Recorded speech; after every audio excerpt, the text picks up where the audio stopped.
ឆ្នាំទាំង5ដួងនេះទាំងបរោះទាំងស្ត្រីចូលប្រុងប្រយ័ត្ននៅសម្ដីដំណើរយកប្រុងប្រយ័ត្នជនទី3និងថែរក្សាសុខភាពឲ្យបានខ្ពស់ជាទីបំផុតឆ្នាំទាំង5ដួងនេះរួមមានឆ្នាំជូតរោងម្សាញ់កុលវក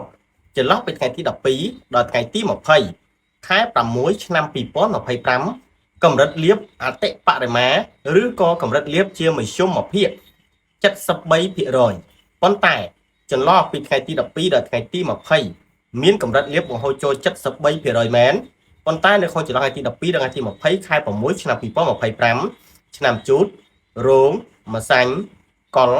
វកទាំងបរោះទាំងស្ត្រីចូលប្រុងប្រយ័ត្ននៅចំណុចសំខាន់ទាំងនេះហើយឆ្នាំទាំង5ដួងកុំភ្លេច share ចែករំលែកចែកគ្នាដឹងបន្តចម្រើនពរញាតិញោមសាធុវោសប្បុរសប្រុសស្រីក្នុងនិងក្រៅប្រទេសទាំងអស់ស្មារតីនៅលើកយកការព្យាករតាមរយៈជើងលេខបុរាណខ្មែរគឺតាមក្បួនតារានិកទាំង12ដួងនិងផ្កាយ96ដួងដែលបូកសរុបបញ្ចូលគ្នាតាមតារានិកតាមធាតុនីមួយៗគេសម្គាល់ឃើញឆ្នាំ5ដួងនេះដែលចូលប្រយ័ត្ននៅរឿងសំខាន់ទាំងអស់នេះហើយកុំភ្លេចចែករំលែកចែកគ្នាដឹងបន្តមុននឹងចូលដល់ការលម្អិតនៃឆ្នាំទាំង5ដួងនេះសាធុជនសាធុវោដែលមានសទ្ធាចង់ចូលរួមទិញថ្នាំពណ៌មាសនោះដូចផ្ទៃលាបនៅផ្ទៃខាងក្រោយកត់ដល់ថ្មមួយតែឃើញពណ៌ចាំងពណ៌មាសហ្នឹងគឺយើងលាបបណ្ដោយទាំងអស់ហ្នឹង7បន្ទប់ទាំងទ្វារទាំងជញ្ជាំងខាងក្នុងខាងក្រៅនិងបង្កាន់ដៃនាគក្នុងមួយធុងនៃថ្នាំពណ៌មាសនេះ 150,000 រៀលហើយថ្នាំតំណពណ៌សយើងមានគ្រប់គ្រាន់ហើយនៅខ្វះសំខាន់ហ្នឹងគឺថ្នាំតំណពណ៌មាសយើងញាតិញោមក៏អាចចូលរួមតាមសទ្ធាដើម្បីបូជាចំពោះព្រះសង្ឃដើម្បីចូលរួមជានិស័យលាបពីកត់ចាស់ទៅជាកត់ថ្មីនៃពណ៌មាសពន្លឺភ្លឺស្វាងនៃជីវិតមានលាបជ័យដូចជាពណ៌មាសហើយអាចចូលរួមតាមលេខទូរស័ព្ទដែលលេខហ្នឹងក៏ប្រើ Telegram ហើយលេខហ្នឹងភ្ជាប់ជាមួយវិញគឺ031 62 22 310 031 62 22 310ឬក៏តាម QR code អាចឆាតចូលមកក្នុង page ឆាតចូលមកក្នុងលេខ Telegram ហ្នឹងឬក៏ឆាតចូលក្នុង TikTok ប្រាប់ថាសូម QR code ចូលថ្នាំលាបពណ៌មាសអញ្ចឹងយើងចូលដល់ការលម្អិតនៃតារានិកឆ្នាំ5ដួងមានឆ្នាំជូតរោងម្សាញ់កុលវកឆ្នាំទាំង5ដួងនេះទាំងបរោះទាំងស្ត្រីមួយរយៈតាំងពីឆ្នាំ2021រហូតមកដល់ឥឡូវនេះច្រើនជួបរឿងខកចិត្តការងារពុំសូវរលូនទេទោះជាពេលខ្លះរលូនក៏រលូនបានយូរដែរច្រើនតែមានគេចំណែនហើយឆ្នាំជូតរោងម្សាញ់កុលវកនេះក៏សុទ្ធតែជាអ្នកដែលចិត្តល្អចិត្តសន្តោសប្រណីខឹងមិនចេះគប់ខឹងហើយតែឆាប់បាត់មាត់ឆៅតែចិត្តល្អជួយគេរហូតអស់ពីខ្លួនរហូតដល់ខ្លាចជាជនរងគ្រោះក៏មានដែរជាមនុស្សដែលចិត្តប្រវេសន្តរច្រើនតែស្រណោះអាណិតអាណតីភ្លេចថាខ្លួនឯងនឹងជាអ្នកដែលគួរអាណិតជាងគេបំផុតផងដែរគួរកាត់បន្ថយការសាបគប់មិត្តភ័ក្តិដែលមិនល្អគួរកាត់បន្ថយការមិត្តភ័ក្តិនោះបបួលទៅកន្លែងមិនល្អពីព្រោះឆ្នាំទាំង5ដួងនេះច្រើនតែគេបង្វក់អូសទាញបានរហូតដល់ថ្នាក់ជាជនរងគ្រោះផងដែរចូលដល់ការលម្អិតចន្លោះថ្ងៃទី12ដល់ថ្ងៃទី20ខែ6ឆ្នាំ2025មានកម្រិតលាភមធ្យមភាព73%ជាធម្មតាកម្រិតលាភមិនទាបទេហើយក៏មិនខ្ពស់ពេកប៉ុន្តែក៏មានលាភបង្ហូរចូលជាធម្មតាតាមរយៈការងារផងដែរប៉ុន្តែឆ្នាំជូតរោងម្សាញ់កុលវកគេឲ្យប្រយ័ត្ននៅចំណុចសំខាន់ទាំងនេះហើយshareចែករំលែកហើយប្រាប់គ្នាបន្តហើយប្រុងប្រយ័ត្នទាំងអស់គ្នាចំណុចសំខាន់ទាំងអស់នេះមិនប៉ះពាល់ដល់អាយុជីវិតទេបញ្ជាក់ប៉ុន្តែក៏អាចធ្វើឲ្យយើងខាតបង់និងមានសម្ពាធផ្លូវចិត្តកើនឡើងជាកំហុសផងដែរទី1ឆ្នាំជូតរោងម្សាញ់កុលវកគេឲ្យប្រុងប្រយ័ត្ននៅពាក្យសម្ដីកម្រិតគ្រោះនៃពាក្យសម្ដីកម្រិត92%ទាំងបរោះទាំងស្ត្រីអញ្ចឹងពាក្យសម្ដីរបស់ឆ្នាំទាំង5ដួងនេះស្ថិតក្នុងបញ្ជីពណ៌ខ្មៅ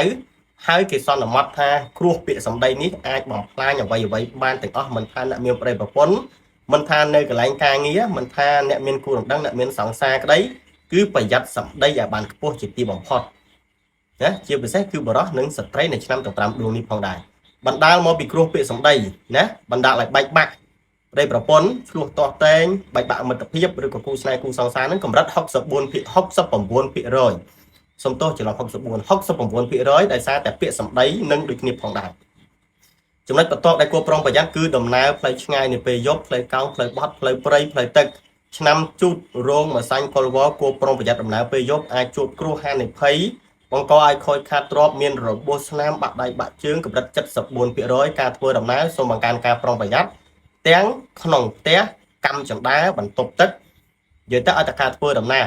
នៅពេលយប់គឺប្រុងប្រយ័ត្នឲ្យបានខ្ពស់ជាទីបំផុតរីឯកម្រិតគ្រោះនៅពេលថ្ងៃ កម្រិតគ្រួនៅពេលថ្ងៃកម្រិត 48% បង្កឲ្យមានការ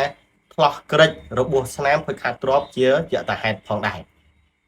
ចំណុចសំខាន់បន្តមកទៀតគឺឆ្នាំជូតរោងម្សៅកុលវ៉កនឹងអាចសុបិនអាក្រក់កម្រិត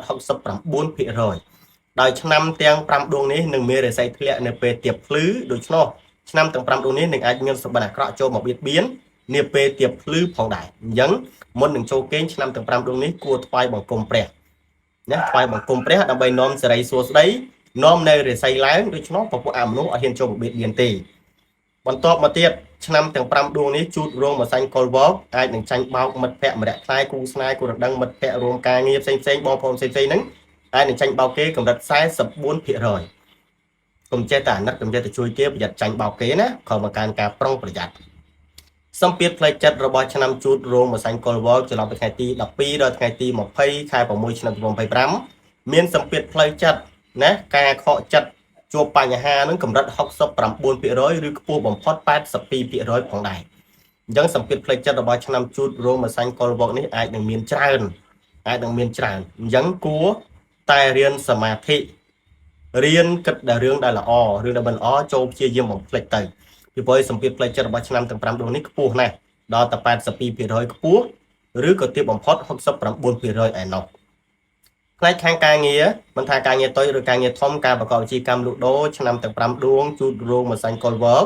ក៏អាចនឹងមានសភាពតានតឹងលក់ពុំសូវដាច់ដោយការពីមុនកម្រិត 79% អញ្ចឹងផ្នែកការងារការរកស៊ីការប្រកបអាជីវកម្មនឹងអាចតានតឹងកម្រិត 79% អញ្ចឹងត្បិតត្បៀតកុំចាយលើសមៀតកុំចំណាយទិញយកមកទុកលក់បន្តក្រែងលោខាត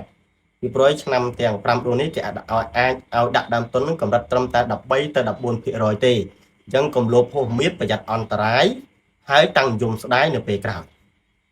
ឆ្នាំទាំង5ដួងជូតរោងម្សៅកុលវ៉កគេឲ្យប្រុងប្រយ័ត្ននៅជនទី3ស្រីប្រុងប្រយ័ត្ននៅភេទស្រីប្រុសប្រុងប្រយ័ត្ននៅភេទប្រុសប្រុងប្រយ័ត្នឲ្យបានខ្ពស់ហើយជាពិសេសពាក្យសម្ដីក៏ត្រូវប្រុងប្រយ័ត្នភេទដូចគ្នាផងដែរស្រីប្រុងប្រយ័ត្នភេទស្រីប្រុសប្រុងប្រយ័ត្នភេទប្រុសផ្នែកខាងជំងឺដែលជាផ្នែកសំខាន់ចុងក្រោយគឺកម្រិត 49% ទាបបំផុតខ្ពស់បំផុត 69% យកមកថាឆ្នាំជូតរោងម្សៅកុលវ៉កក៏អាចនឹងមានជំងឺឈឺរង្កាត់ចូលមកបៀតបៀនផងដែរនេះគឺជាការព្យាករណ៍កម្រិតគ្រោះរីឯកម្រិតលាប 73% មានការលាបមានជ័យហូរជាធម្មតាមានការលក់ដូរជាធម្មតាប៉ុន្តែគួរប្រុងប្រយ័ត្ននៅចំណុចសំខាន់ៗទាំងអស់នេះឲ្យបានខ្ពស់ជាទីបំផុត